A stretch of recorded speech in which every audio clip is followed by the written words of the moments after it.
You're listening to Two Bobs, conversations on the art of creative entrepreneurship with David C. Baker and Blair Enns.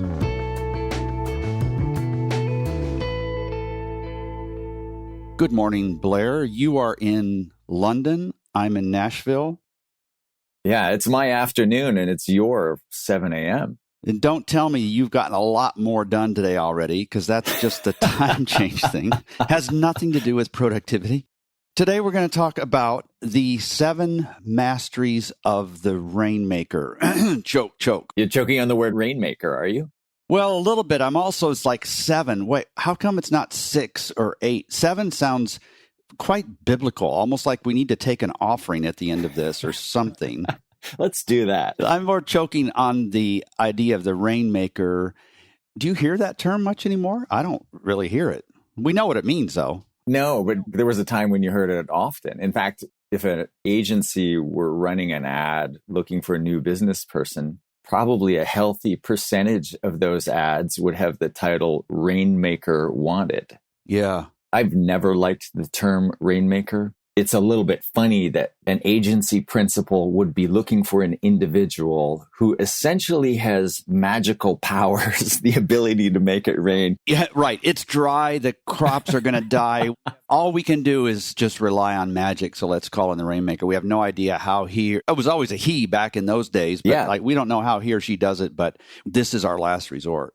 We have no positioning. We have no leads. We have no prospects. We have no formalized new business process. Yeah. You absolutely need somebody who can make it rain. Yeah.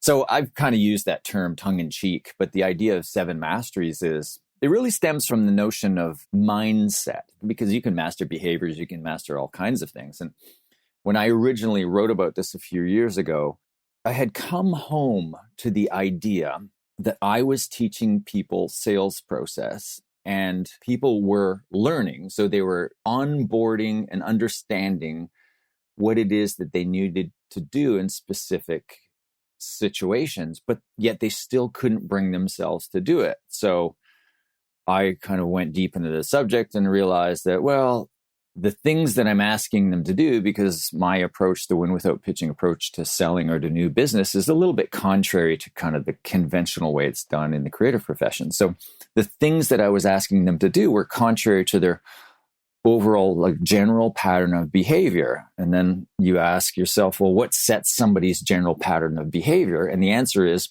it's really the thoughts in their head, the mindset. So I kind of arrived at this model, this idea of the 7 masteries of the Rainmaker. These are the 7 things or concepts that an individual needs to master in order to put themselves in the mindset of the expert. I sometimes refer to it as the Jedi mindset. So they master those concepts, so they're in the proper mindset. Then they can begin to behave, generally speaking, across a pattern of general behavior. They can begin to behave like the expert. And then they can start to take on board these very specific things that we teach. Client does X, you do Y. If you learn those specific points of sales process, what to do in the sale at certain situations, but you're not already operating or behaving like the expert, then they're not going to work. So this whole idea was about getting to somebody's mindset. Okay, so we're going to go through the 7, but before we do that, let's assume that I want to embrace this way of thinking. What specifically, almost mechanically, are you suggesting I'm going to do with these 7 things? Do I just write them down and I chant them to myself? No, you're not talking about that. It's more, I analyze my behavior against this list. What am I going to do with this after we get through going through the 7? As I walk you through the 7, you'll think about kind of where you are on that spectrum. And, the first mastery, just ask yourself, hey, are you mastering this now, or do you have some homework to do? And then I am going to get you to chant something, funnily enough. Yeah, good luck with that. After we get through 4 of them.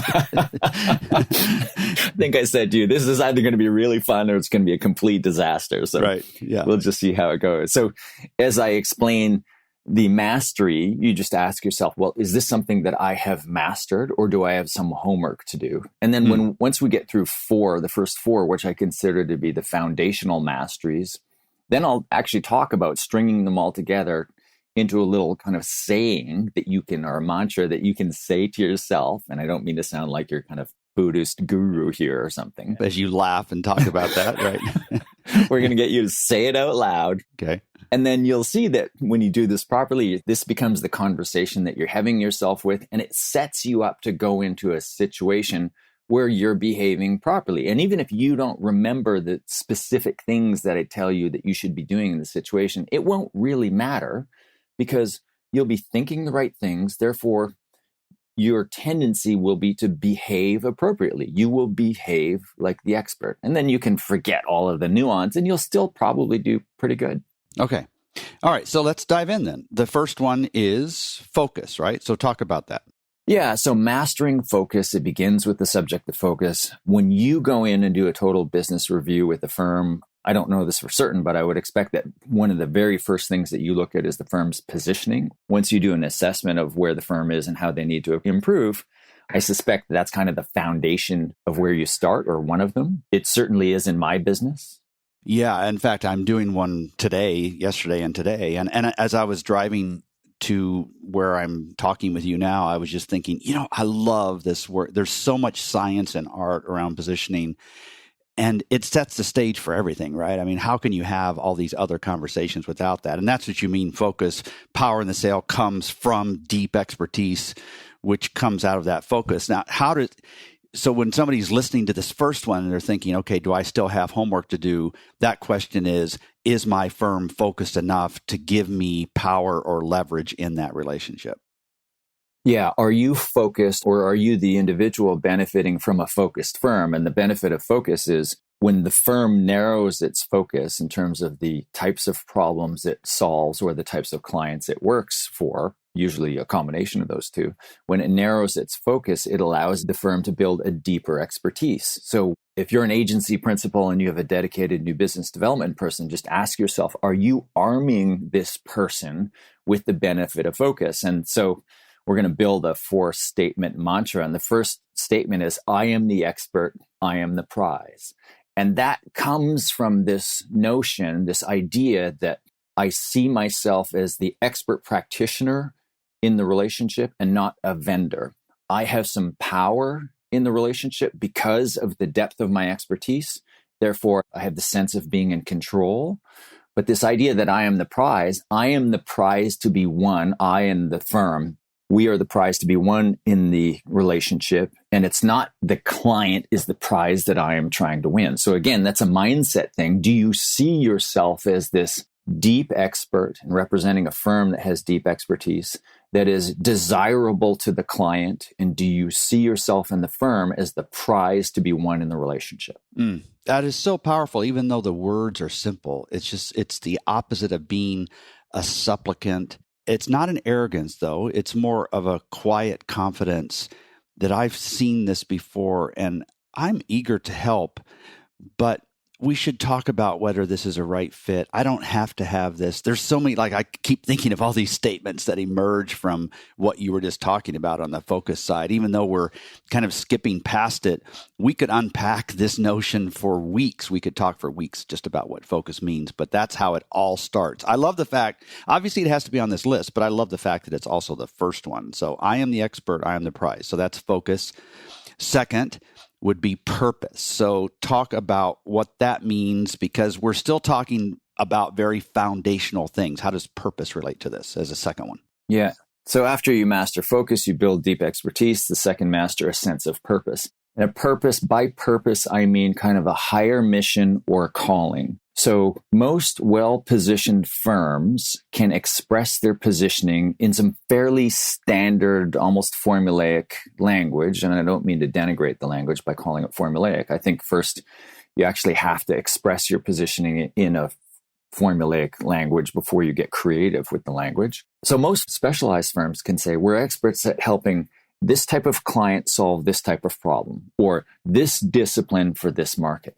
And that's just the beginning. Once you have that nailed, you want to go off in search of a higher purpose. Now, what purpose does for you in the sale is it gives you moral authority. It gives you the moral authority because you're driven not to sell something to the person sitting across the table from you. And you're driven not to help them sell things to their client. By tapping into purpose, you're tapping into something that's bigger than you and even bigger than your client. And that gives you some moral authority in the sale. And I'll give you an example in my own business. So at Win Without Pitching, I can express our positioning as sales training for creative professionals. Mm-hmm. So that's the discipline is sales training, creative professionals is the market. But my mission-based positioning is we are on a mission to change the way creative services are bought and sold the world over. So there are different reasons. It starts to get into this Simon Sinek tapping into your why thing. But there are certain moments when I will say that statement to myself, or if I'm being introduced to give a speech, I'll hand that language to the person who's introducing me. And that helps me get through maybe a slightly anxious moment and tap into something bigger than what I'm trying to accomplish in the moment. Mm. And when you're thinking bigger, when you're thinking past the transaction that's in front of you, and you're thinking past even what your client's objective is to something even bigger than that, that steals you and gives you this moral authority. It contributes to your confidence, and it allows you to kind of gives you more, I don't want to go back to the power word, but more confidence to navigate through the situation, through the sale, acting like the expert. Yeah, and what I'm going to say next, I don't want it to take us too much off track, but I couldn't help but thinking of something as you were talking through this. Part of what we're doing at the beginning of a transaction like this, or a possible transaction or relationship would be a better way to say it, I guess, is to gather some control in that relationship, set ourselves up for that. Not, though, so that we can misuse the power, but to use it for the benefit of the client. And sometimes it looks like a mistake. It looks like a power trip. It doesn't make sense sometimes from the outside. It's like if you saw somebody holding a child down and it was through a glass window and it looked cruel. And then the next thing you saw is that they were giving the child a shot, or they were dressing a wound or something like that. So we're doing something, we're exerting control to help the client, not to abuse the client. And we're reminding ourselves of that during this purpose discussion. I love the example of getting up on stage. Picture you've traveled a long time, you're tired, maybe something has happened that's shaken your confidence just a little bit, and you say this to yourself, that I am on a mission to help. I guess that's the second phrase here that we're talking about. The first one, I am the expert, I am the prize. The second one around purpose is I am on a mission to help. All of a sudden it settles everything down. It reminds us why we're here and what we're trying to do. Yeah, well said. Okay, so the third one is leadership. This is also a foundational statement. These first four are very, very foundational. So leadership is the third one. Yeah, let me just build where we are so far. So focus, I am the expert, I am the prize. Purpose, I'm on a mission to help. And leadership, the line that goes with that is, I can only do that if you let me lead. The idea of mastering leadership speaks to the notion that the sale is the sample of the engagement. So for you to do your best work in the engagement, you need to be able to lead. I use the word power and I tend to overuse it. And as you point out, I don't mean power for the sake of power. I don't mean overusing it, but I mean the client letting you assume the expert practitioner position and lead them through the engagement rather than them relegating you to the vendor position and having them kind of drag you through the engagement or dictate to you how the engagement's going to work. You're being hired to help solve a problem or capitalize on an opportunity. And for you to do your best work, you need to be allowed to lead in the engagement. Now, if you're not leading in the sale, then you won't be allowed to lead in the engagement because the roles in the relationship are established well before the engagement begins. They're established in the sale. That's why you need to behave like the expert. You need to behave appropriately.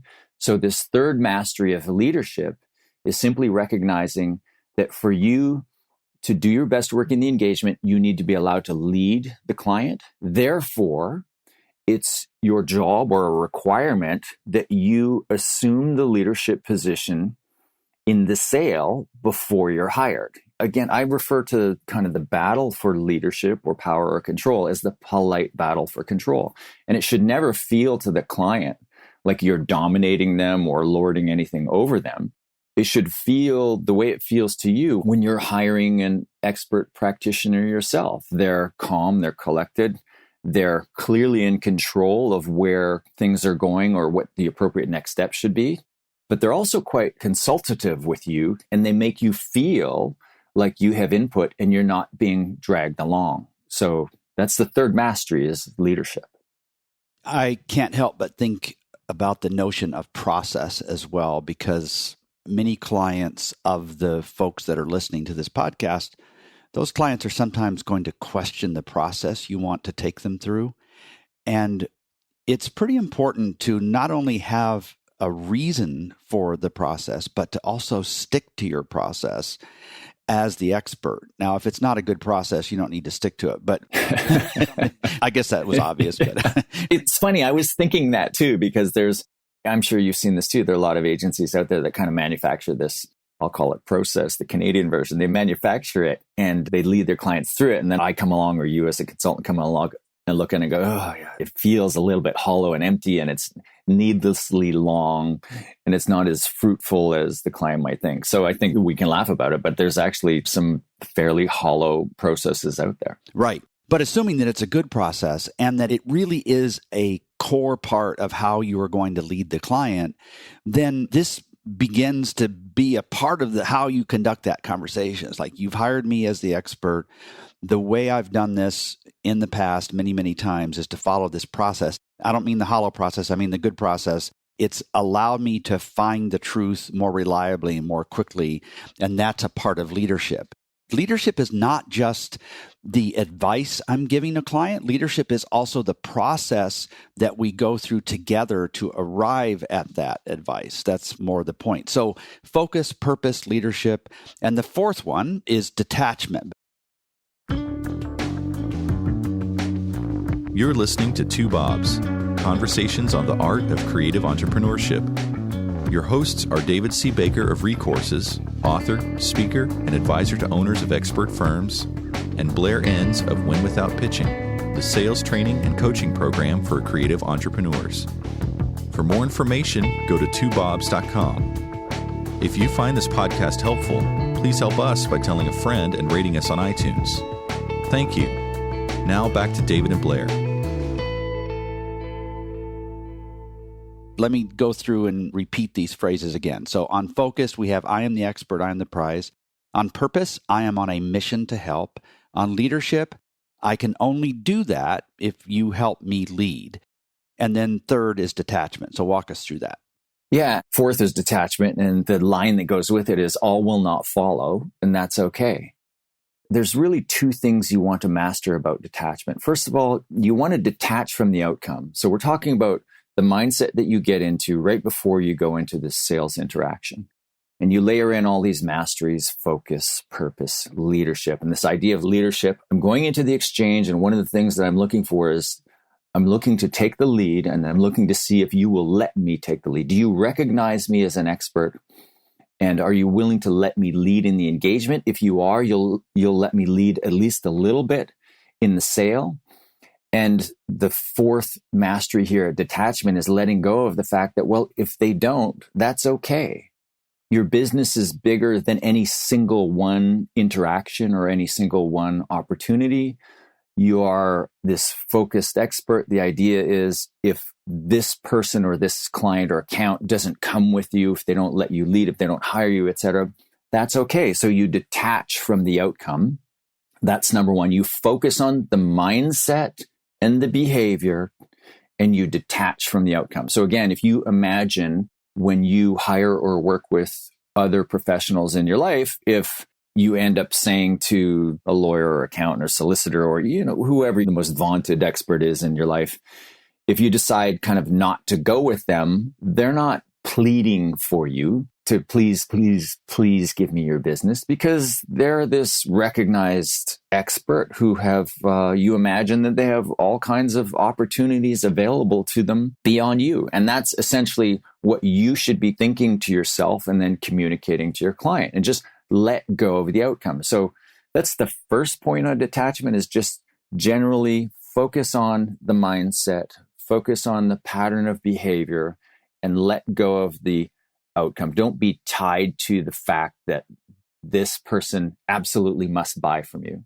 There's a lot rolled up in this idea. The idea of not over investing in the sale is tied to it. It's easier to detach when you haven't over invested in the sale. But the second part of detachment is each of us personally tends to have something, and it's usually one recurring thing that we want from the other person in the sale. And I'll go back to this model of motivation known as McClelland's needs theory of motivation, or the 3 needs theory, that says people are motivated primarily by one of 3 different things. It's the need to win versus others, the need to orchestrate others, and the need to connect with others.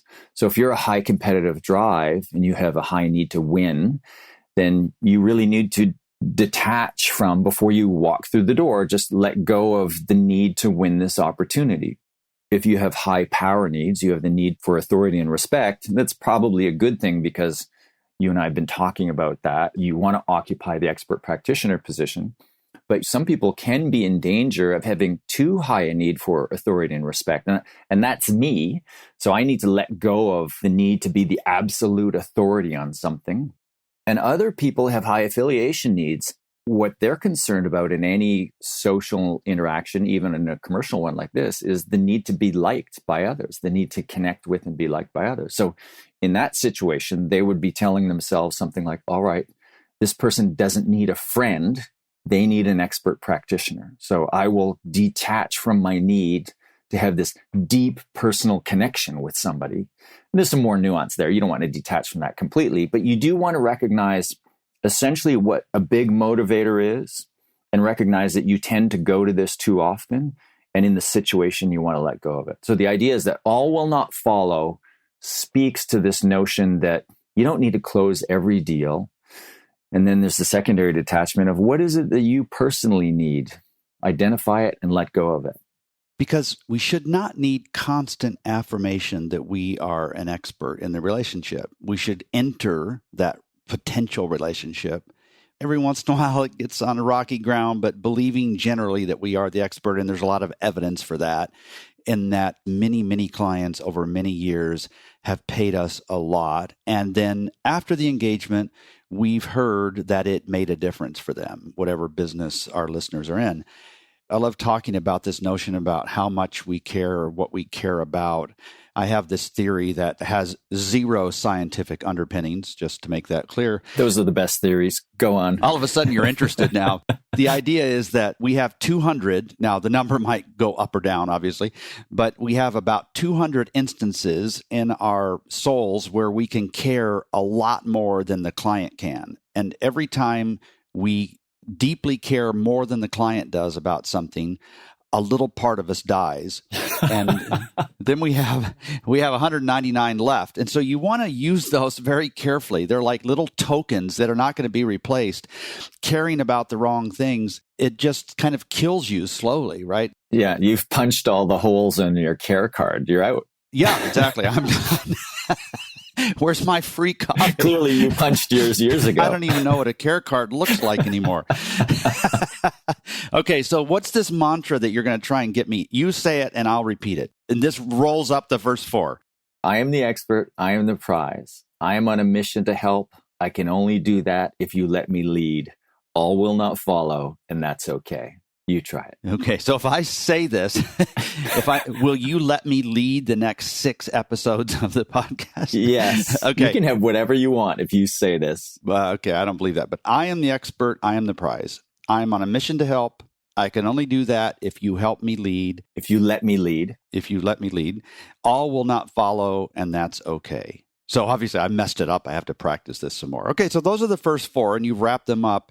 The next 3 masteries are different, though, right? They're not foundational. They're more specific situation masteries, and we want to get these in as well today. Yeah. So what's the first one? Silence. You're looking at the list. You tell me. Oh, you were pulling that on me. You just did that to me, and I fell right into it. Yeah. Okay, I'm a sucker. The 5th mastery is silence. And I think we've talked about this a little bit before. I think mastering silence is the single biggest little thing that you can do if that makes sense, and it does make sense, the single biggest little thing that you can do to become a better salesperson. Nature abhors a vacuum. And when a buyer and seller are talking, anytime there's a pause in that conversation, there's this impetus on both parts to fill it. And if you're the seller, you tend to fill a pause in a sales conversation with some sort of concession. You don't even have to master silence. You just have to learn to be more comfortable in silence than the other party. Because if you can be more comfortable, then the client is likely to fill the void with a concession, or they will give you really valuable information. So we always teach that anytime you raise an objection or place kind of a hurdle in front of the client and ask the client to jump over that hurdle, or you ask for a behavioral concession, after the statement or the ask, you just be quiet. So if you put forward your proposal and it's got a price on it and you're putting it forward orally and you say the price is $200,000, then you just stop and say nothing.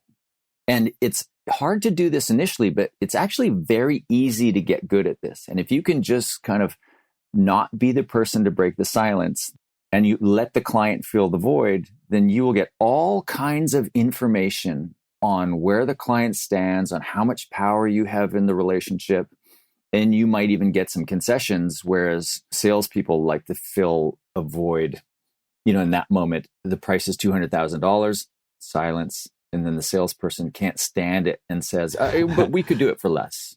Yeah, the panic rises so quickly. It's like, yeah, maybe they just need to pull out Fortnite and start playing it or check their email. You're not suggesting that.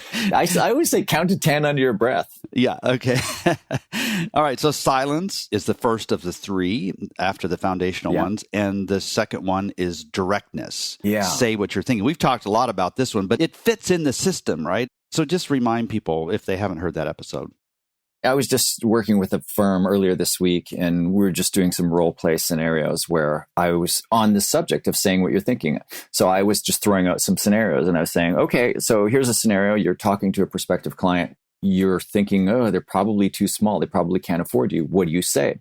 And I was really surprised at how people, and I've been doing this for years, I continue to be surprised at how people struggle with finding the language to actually politely say what they're thinking, because we are not conditioned to do that in this business. In the creative and marketing firm business, we're taught that we're in the service business. The customer is always right. We're taught to nod and smile yes, even when we think the answer is no.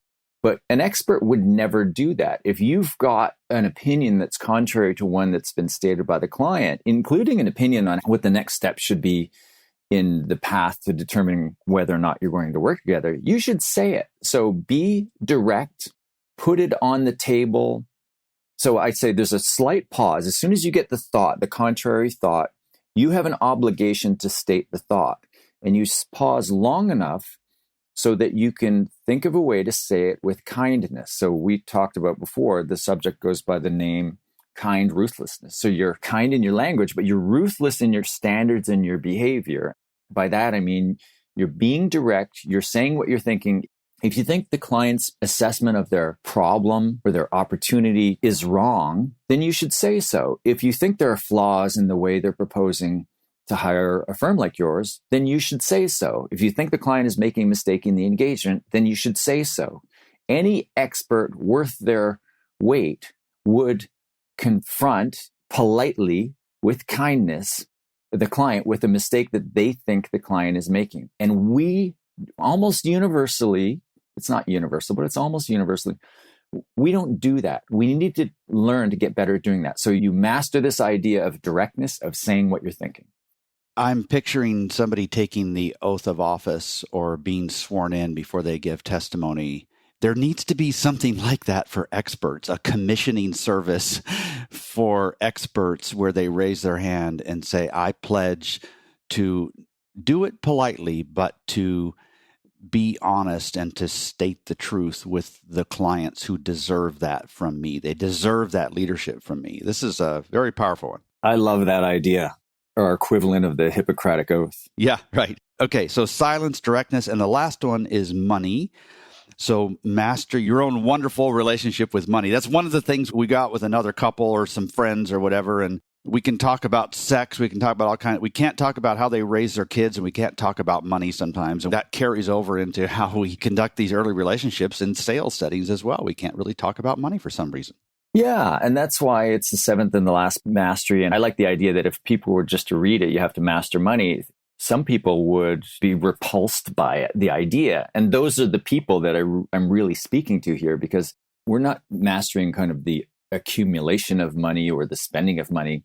What I mean by mastering money is mastering our own relationship with money. I believe, and I think we've talked about this before, that most of us have a dysfunctional relationship with money. Mm-hmm. In my book, Pricing Creativity, the last chapter, I think it's titled The Last Obstacle is You. And I talk about the mental barriers. We've done a podcast on this, the mental barriers to profit.